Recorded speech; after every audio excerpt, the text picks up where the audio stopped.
All right, let's take a look outside again. The radar is filling up with a lot of colors right now, Damon. It certainly is. And so we're now reaching the peak warmth of the day. And so kind of an interesting thing right now is that, at least for the time being, we don't have any severe thunderstorm warnings ongoing. Okay. But we do have storms that are pretty intense up in northwestern Oklahoma. And maybe we just had a warning issued just a second ago. Okay, let's talk about what's happening. First off, around the metro, for a lot of people that are just now getting home from work or they're coming home from work, there are a couple little scattered showers and some storms out there.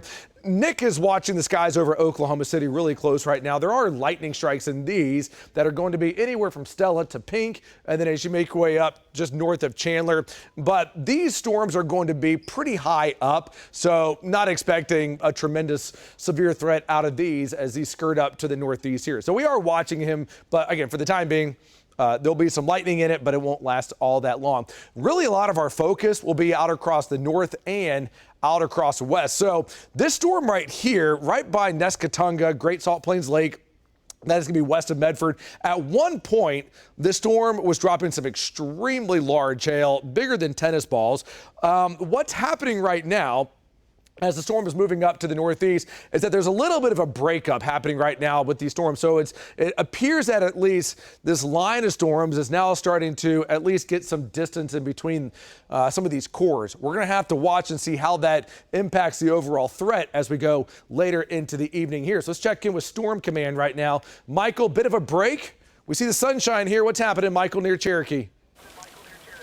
Yeah, so we followed that one storm that was near Cherokee. There was some small hail on a lot of people's lawns and things in Cherokee, but we didn't really see anything much over Dime. There may have been a few quarter-size hailstones mixed in, but it was certainly nowhere near like tennis ball or baseball size, thank goodness.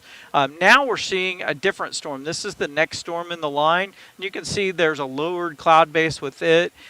All of these storms are trying to fight to catch up to the cold front in a sense because they get cut off by the cold air that rushes out from underneath the rain-cooled air and associated with the cold front. So they're not ingesting really warm, moist air, which is going to kind of limit their severe potential, which is a good thing. But we can still see some large hail come out of these. We're very near Lambert, just to the north of Carmen and south of Cherokee. Back to you. And one thing I've noticed just in, the 20 plus years of severe weather here in the Southern Plains is that when you get cold fronts that come in here, these fronts can really impact the storms in a major way. So we are watching this cold front, and the cold front is going to be a driving force in pushing these storms down to the south when that begins to happen. So right now, these storms are currently skirting up to the northeast, but eventually they're going to begin to push farther and farther down to the south. And we see these storms extending south of Woodward. Woodward in the last couple of weeks, since it's really this month itself, you've only had less than 0.2 of an inch of rain.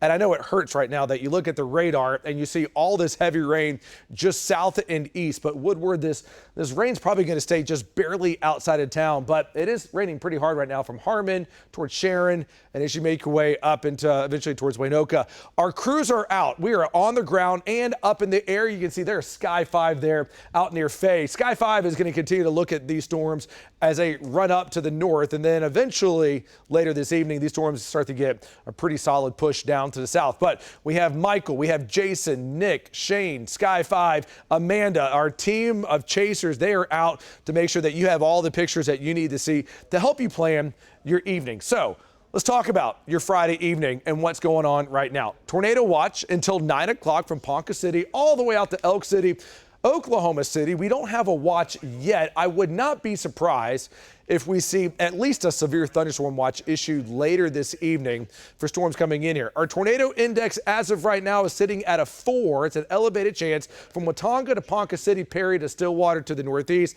And then it comes down in the metro, but it's still there. We're going to have to watch for these brief spin-ups as these storms come in here later tonight. When it comes to hail sizes will be largest up from Alva to Medford. For the metro, up to golf ball size hail. There's going to be a pretty sharp drop off in the hail sizes with these storms once the cold front really starts to get a push down to the south. And also watch out for some really strong winds here, and the strongest of storms 70 to 80 miles per hour. So here we are right about now, sealing up towards Medford. These storms are going to continue to really favor northern Oklahoma.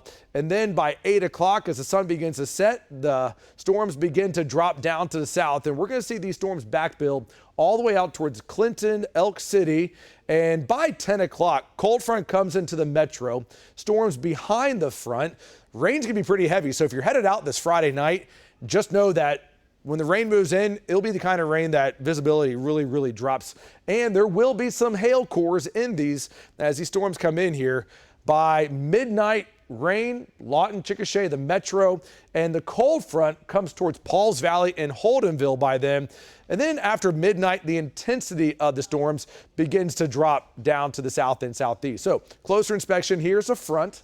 Right about 10 o'clock, it's coming into Moore, Newcastle, Minco, and Tuttle. So these storms will be behind the front. Tornado risk will be lower with these, but the intensity of the rain and the noise that these storms will bring in will certainly be up there. You're probably not going to get much sleep tonight until these storms are, long gone here. So midnight, 1 o'clock, it's still going to be pretty noisy from Newcastle towards Moore and Norman, Bethel, Acres to Shawnee. Things don't really begin to settle down until after about 1 and 2 o'clock. So your 5 plus 5 day forecast going at the next 10 days. By the way, this is going to be a chilly weekend. It's going to feel great though. Overnight lows, we're getting down into the 30s on Sunday. And then after tonight is over, our next round of severe weather threats most likely won't move it until the end of next week. And you're up to date with the latest First Alert forecast.